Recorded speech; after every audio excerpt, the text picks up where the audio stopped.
Indonesia, Salam Nusantara dari Sabang sampai Merauke, dari Minang sampai Pulau Rote. Mantap iman kita, mantap kasih kita, mantap pengharapan kita tentunya dalam Yesus Kristus menjadi Tuhan dan Juru Selamat kita dan Juru Selamat dunia. Jangan katakan bahwa Yesus bukan Tuhan, jangan katakan pula bahwa Yesus bukan Juru Selamat.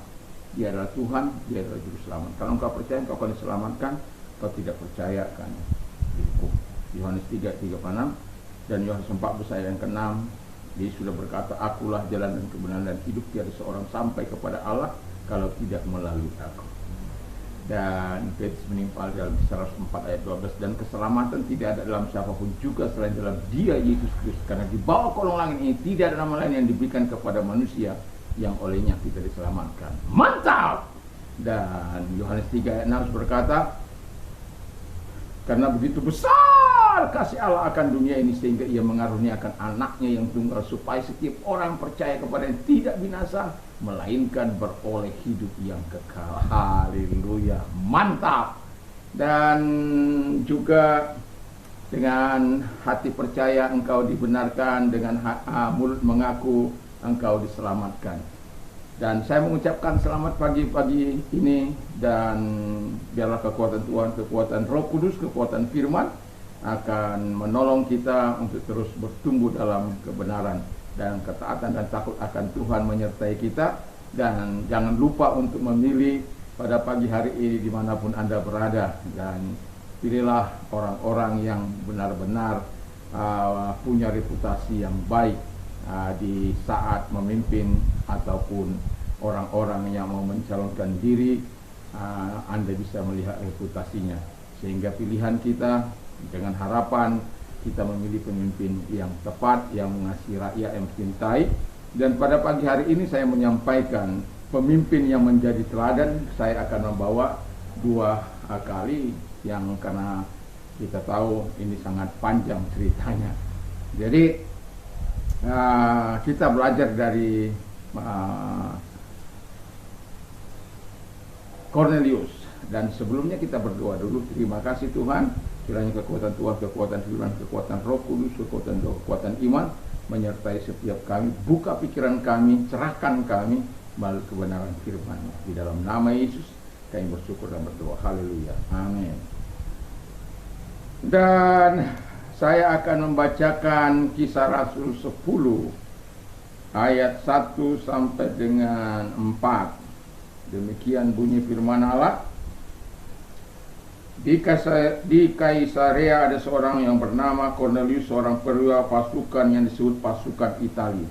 Ia saleh, ia serta istri rumahnya takut akan Allah dan memberi banyak sedekah kepada umat Yahudi, senantiasa berdoa kepada Allah. Haleluya. Dalam suatu penglihatan kira-kira jam 3 petang, jelas tampak kepadanya seorang malaikat Allah yang masuk ke rumahnya dan berkata kepadanya, Cornelius. Ia menatap malaikat itu dan dengan takut berkata, ada apa Tuhan? Jawab malaikat itu, semua doamu, sedekahmu telah naik ke hadirat Allah dan Allah mendengarkan engkau. Jadi nanti kisah lengkapnya ini Anda bisa baca dari ayat 1 sampai 48.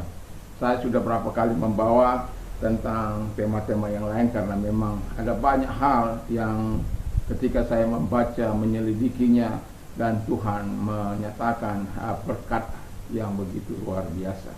Nah, Cornelius adalah seorang pemimpin yang menjadi teladan, karena ia adalah yang pertama seorang perwira pasukan yang saleh. Ayat 1 dan 2 tadi ya. Jadi dia bukan kaleng-kaleng menjadi seorang perwira. Dia betul-betul dapat menjadi teladan karena dia adalah orang yang saleh. Saleh kita tahu adalah orang yang bukan si saleh. Saleh itu maksudnya orang yang taat kepada perintah-perintah Tuhan dan menjauhi larangan-larangan Tuhan. Dan Anda bisa lihat kalau seorang pemimpin menjauhi larangan-larangan Tuhan dan melakukan apa yang dikehendaki oleh Tuhan, saya yakin dan percaya dia adalah pemimpin yang benar-benar pemimpin yang benar-benar baik. Oleh karena apa? Dia melakukan sesuai dengan apa yang diharapkan. Dalam pemilihan pemilu kada 2020 tanggal 27 hari ini, saya berharap kita memilih pemimpin yang betul-betul orang-orang yang takut, orang-orang yang hidupnya saleh, dimanapun dia berada. Dan yang bagian selanjutnya, orang yang saleh itu juga, dan Cornelius itu adalah orang yang hidup beriman. Jadi Anda bisa bayangkan kalau dia sudah taat, lalu beriman, lalu kemudian hidup suci di hadapan Tuhan. Wah, ini seorang pemimpin, tentu pemimpin yang diharapkan oleh kita sebagai pemilih. Dan saya berharap kita dimanapun kita berada, kita memilih pemimpin-pemimpin yang sesuai dengan kehendak Tuhan, bukan kehendak manusia, tapi kehendak Tuhan yang betul-betul menjaga reputasinya. Dan yang kedua, kata firman Allah, pemimpin yang menjadi teladan itu, yaitu kita berbicara tentang Cornelius, adalah seorang pemimpin yang menjadi teladan karena ia adalah seorang perwira pasukan yang tulus hati. Yang tulus hati, takut Tuhan, terkenal baik. Wah, itu sesuatu yang sangat luar biasa. Itu Anda bisa baca di ayat 22, ya. Jadi kalau orang kemudian dikatakan tulus hati memimpin, dia tidak akan menyelewengkan anggaran-anggaran yang diharuskan kepada rakyat, tetapi dia akan menjaganya dengan baik. Dan seperti bagaimana Yusuf ketika dia dipercayakan memimpin Mesir, dan kita tahu dia bisa saja berbuat jahat. Karena apa? Firaun sudah memberikan dia mandat yang begitu luar biasa. Tidak ada seorang pun yang dapat bergerak tanpa perkataannya. Jadi dia melakukan tanggung jawab itu dengan penuh tanggung jawab, dengan penuh takut akan Tuhan. Itu sebabnya ketika terjadi masa surplus, dia betul-betul menjaganya dengan baik, dan memelihara dan menimbun untuk kesejahteraan masyarakat. Dan kemudian dia juga ketika terjadi kelaparan, dia tidak mau hanya untuk dirinya sendiri atau untuk raja, tetapi semuanya dijaga, rakyatnya dijaga supaya jangan sampai ada yang kelaparan. Bahkan dari daerah yang lain yang datang kepada mereka memberi makanan karena kelaparan yang panjang pada waktu itu. Itu seseorang pemimpin yang sangat luar biasa.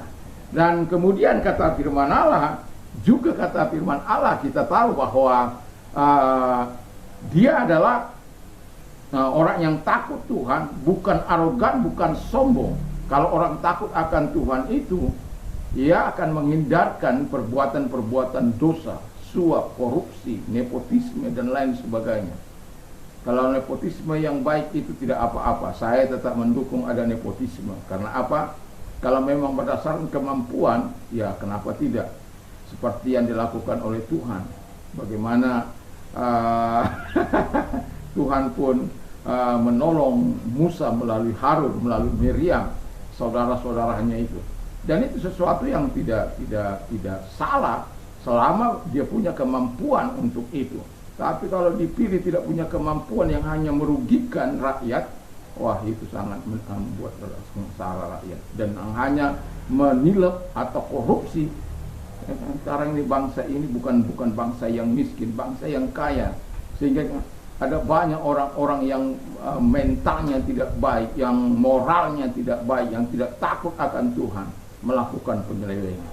Dan kita sudah lihat bagaimana baik itu di kejaksaan, baik itu di kehakiman, seharusnya di pengadilan itu kita mendapatkan hal-hal yang dimana para hakim sebagai wakil raja, wakil Tuhan di bumi ini untuk memutuskan perkara-perkara yang baik. Tapi ada banyak hakim-hakim yang melakukan hal-hal yang tidak baik. Polisi juga demikian. Dan kita harus berdoa bagi bangsa ini supaya semua bangsa, mereka yang dipercayakan kedudukan atau mereka menjabat sebagai pejabat, mereka melakukan yang yang dikatakan tulus hati, takut akan Tuhan, lalu kemudian terkenal baik. Wah, ini penting ini. Dia terkenal baik, jangan dia terkenal tidak bisa ditemui, terkenal arogan, terkenal sombong, terkenal itu tidak baik, ya. Terkenal baik itu luar biasa. Kalau lawan dari itu sangat tidak diharapkan oleh rakyat. Dan itulah sebabnya pemimpin itu harus tulus, harus takut Tuhan, dan juga dia harus terkenal baik. Dan pilihlah orang yang seperti ini. Yang ketiga, kata firman Allah bahwa Kornelius adalah seorang pemimpin yang menjadi teladan karena ia adalah seorang perwira pasukan yang dermawan. Nah, orang yang dermawan itu kan suka memberi, tidak hanya memilih kamu dekat dengan saya, tidak. Memang dia suka memberi kepada orang-orang miskin dan kepada orang-orang Yahudi dan bukan orang Yahudi. Dan itu sifat yang sangat baik. Yang terakhir, seorang perwira pasukan yang mengamalkan kebenaran. Wah, ini dia. Kalau pemimpin itu hidupnya mengamalkan kebenaran, nggak ada korupsi. Wah, nggak ada nggak ada kejahatan ya. Kalau orang semua mengamalkan kebenaran firman Allah, saya yakin dan percaya tidak akan ada orang-orang yang jahat.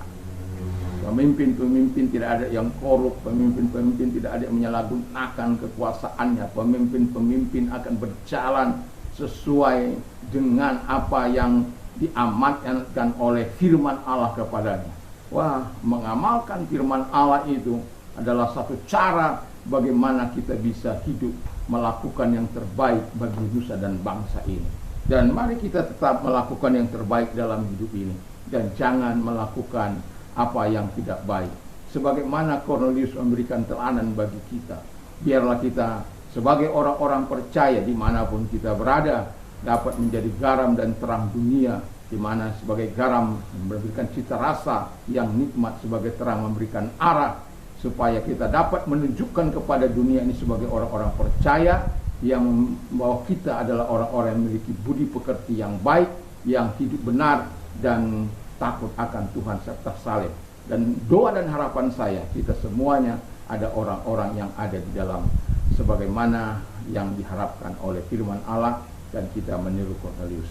Ini bagian yang pertama, mari kita berdoa.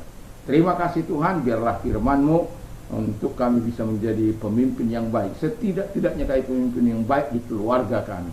Terima kasih Bapa di surga, dalam nama Yesus. Kalau ada yang sakit, dalam nama Yesus, segala sakit, penyakit atau perintah keluar, hancurkan dengan kuasa-Mu. Dan oleh bilu-bilu Tuhan Yesus Engkau sembuh, oleh kuasanya Engkau sembuh.